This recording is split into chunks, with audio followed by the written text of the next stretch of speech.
Brought to you by TechnoSpark 20 series smartphones.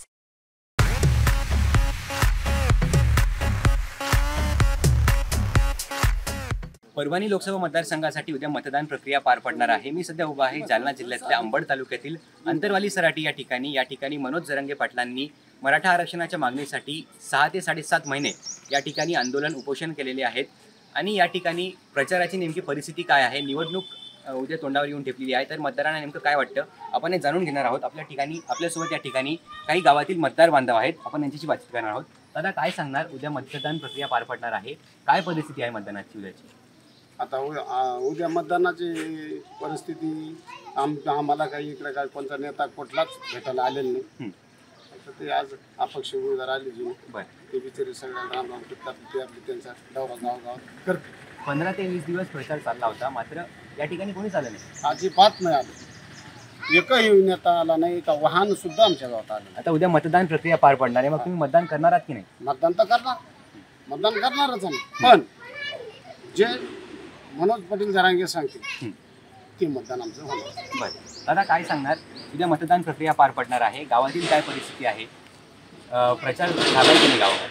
नाही प्रचार नाही झाला। बरं महाविकासवाडी नाही आली, माहितीवाली नाही, कोणीच नाही आलं आमच्या गावात। बरं प्रचाराला कोणी आलं आतापर्यंत कोणी नाही आलं। मग आता उद्या मतदान आलेलं आहे, तुम्ही मतदान करणार की नाही, काय अपेक्षा आहे? मतदान करणार, उमेदवाराकडून आमचे अधिकार आहे लोकसेवेकडे, आम्ही बजावणार। उमेदवाराकडून काय अपेक्षा आहे, उमेदवार काय काम करावं? उमेदवाराकडून काय आमच्या आरक्षणाचा प्रश्न मार्गी लावा, जे हा शब्द दिला असता आम्हाला येऊन आम्ही त्याला मतदान केलं। या ठिकाणी महाविकास आघाडी असेल, महायुती असेल आणि वंचित बहुजन आघाडी असेल, अशी तिरंगी लढत परभणी लोकसभा मतदारसंघासाठी होणार आहे। दादा काय वाटतं, उद्या मतदान प्रक्रिया पार पडणार आहे, मतदानाचा हक्क बजावणार का तुम्ही? हो, मतदानाचा हक्क बजावणार ना। मात्र गावामध्ये कोणीच प्रचारासाठी आलेलं नाहीये, प्रचार झालेला नाहीये, मग आता कसं करणार? नाही कोणी नाही आलं, कोणी आलं नाही, प्रचारची गाडी आली नाही, काही नाही। मग आता मतदान नेमकं कोणाला करणार, काय वाटतं तुम्हाला, मनातली भावना काय? मतदान करू ना, मतदान करू ना। काय अपेक्षा असणार आहे भावी खासदाराकडे?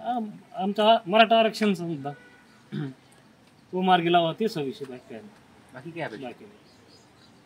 कोणतेच उमेदवार, कोणतेच कार्यकर्ते या ठिकाणी आलेले नाहीये, जरंगे पाटलांचा धाक म्हणता येईल काय? जरंगे पाटलांचा धाक म्हणता येईल काय? नाही आपला धाक नाही, पण ती आलीच नाही गावात। बरं बाबा काय सांगणार, उद्या मतदान प्रक्रिया पार पडते आहे, आपण या ठिकाणी ज्येष्ठ व्यक्तिमत्व दिसत आहात, काय वाटतं उद्या मतदान तुम्ही करणार की नाही? 100% मतदान करणार। कोणी सांगायला आलं नाही, कोणी काही म्हणलं नाही, आमच्या गावात कोणी प्रचार नाही, पोस्टर नाही काही, आम्ही मतदान तर करणारच। आमचे सगळे सोयरीचं आरक्षण हे ते भेटलं का आमचं समाधान। बघ काय सगळे सोयरीचं आम्हाला भेटलं ते आम्ही सगळेच त्यांचे मागं, हे काही म्हणलं नाही याला करा त्याला करा, जर पडलं सुद्धा सांगितलं नाही आम्हाला, ते म्हणलं नाही कोणाला करा, पण आपल्याला आपला अधिकार मिळाला पाहिजे, सगळ्या सोयरीचं आमचं भेटायला पाहिजे।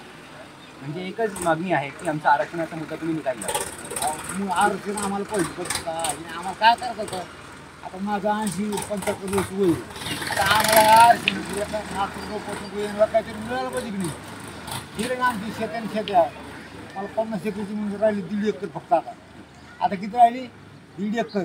आता सांगा 1.5 एकरमध्ये काय करायचं नाही? या ठिकाणी परभणीहून पण काही मतदार बांधव आलेले आहेत, आपण यांच्याशी बातचीत करणार आहोत। दादा परभणीची काय स्थिती सध्या, उद्या निवडणूक प्रक्रिया परभणी लोकसभेसाठी पार पडते आहे। परभणी जिल्ह्यामध्ये जे रनिंगचे खासदार आहेत, अतिशय कोणताही विकास परभणीमध्ये झालेला नाही। परभणी पूर्ण खड्ड्यामध्ये गेलेली आहे, धुळीचं राजकारण पूर्ण परभणी शहरात धूळ साचलेली आहे। कोणतेही बेरोजगारी म्हणजे एवढे बेरोजगार पूर झाले, सगळे बेरोजगार पूर पुणे मुंबईला चालले, तर खड्डे MIDC नाही, एखादा चांगला प्रकल्प नाही, आणि आलेला जो बाहेरचा उमेदवार आहे तो बाहेरचा सातारा सांगलीचा उमेदवार आहे। म्हणजे परभणी जिल्ह्यावर नेहमी प्रयोगच होत आहेत, एखादा आमदार एखादा खासदार हे बाहेरून जिल्ह्यातून येतात आणि परभणीवर प्रयोग केल्या जातात, अशी स्थिती परभणी जिल्ह्यामध्ये निर्माण झाली। अंतरवाली सराटी या गावामध्ये कुठलाच नेता जो आहे, त्यांचे कार्यकर्ते आहेत, गावात आलेले नाहीये, प्रचार झालेला नाहीये, परभणीची स्थिती काय असेल? परभणी जिल्ह्यामध्ये सुद्धा बऱ्याच गावांमध्ये ह्या दोन्ही पक्षांच्या जे सत्तेतली महाविकास आघाडी असेल, महायुतीचे उमेदवार असतील, या दोन्ही उमेदवारांना प्रत्येक गावागावामध्ये मराठा समाजातील युवक बांधव येऊ देत नाहीत, त्यांच्या गाड्या सुद्धा बेशीच्या बाहेरच थांबल्या जातात, आणि हा मराठा समाजाचा धाक निर्माण झालेला आहे या उमेदवारावर। त्यामुळे ते सुद्धा जास्त गावामध्ये न जाता बाहेरून प्रचार करत आहेत परभणी जिल्ह्यामध्ये आणि त्यांनी अशा पद्धतीनंच केलेलं आहे। या ठिकाणी पोटा सर्कलचं गाव असेल त्या ठिकाणी ते जातात, प्रत्येक गावागावामध्ये कोणतेही पोहोचलेले नाहीत उमेदवार।